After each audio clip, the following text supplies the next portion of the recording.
Everyone, আসসালামু আলাইকুম। তো সবাই দেখতেই পাচ্ছ, আজকে আমি ইয়াম্মি একটা রেসিপি রান্না করব। তা হচ্ছে পুঁটি মাছ আর শোল মাছ, এগুলো আজকে রান্না করব। তো প্রথমেই আমি সরিষার তেল দিয়ে নিয়েছি কড়াইয়ের মধ্যে। তো তেলের মধ্যে পেঁয়াজ দিয়ে দিয়েছি বেশ খানিকটা, তারপর হলুদের গুঁড়া, মরিচের গুঁড়া, ব্যাস। এটাকে কিছুক্ষণ নেড়ে চেড়ে একটু পানি দিয়ে দেব। পানি দেওয়ার পরে তারপরে এখানে আমি স্বাদ মতো লবণ দিয়ে নিচ্ছি।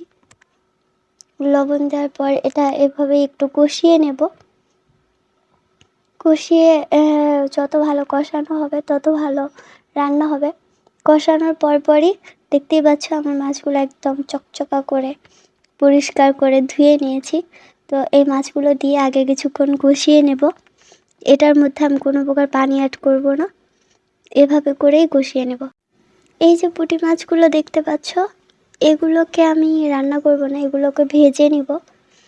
আর কষানো শেষেই আমি সাথে সাথে এখানে আমি নিয়েছি শাক, কলমি শাক আর ছ্যাম গাছের আর আলু। এখন আমি এগুলোকে দিয়ে দেব আর কিছু কাঁচামরিচ। তো এগুলোকে দিয়ে আমি এগুলোকে ঠিকঠাকভাবে একটু পানি দিয়ে নেব সাথে। এখন প্রায় কষানো শেষ।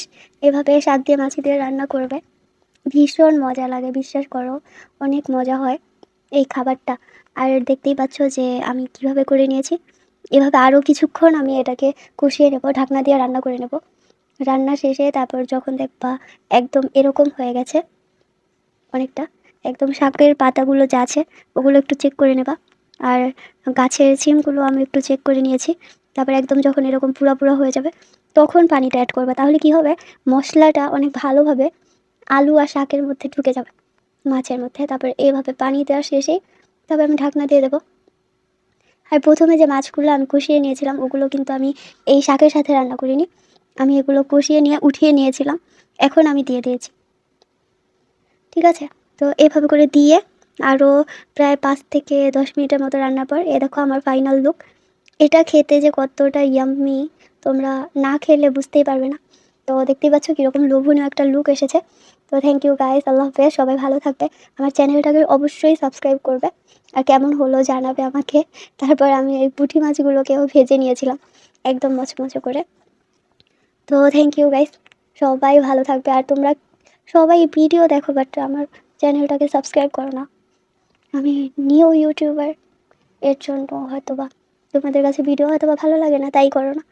তো প্লিজ আমার চ্যানেলটাকে সাবস্ক্রাইব করবে, কারণ আমি অনেক বেশি পরিশ্রম করি এখানে। থ্যাংক ইউ গাইস, আল্লাহ হাফেজ।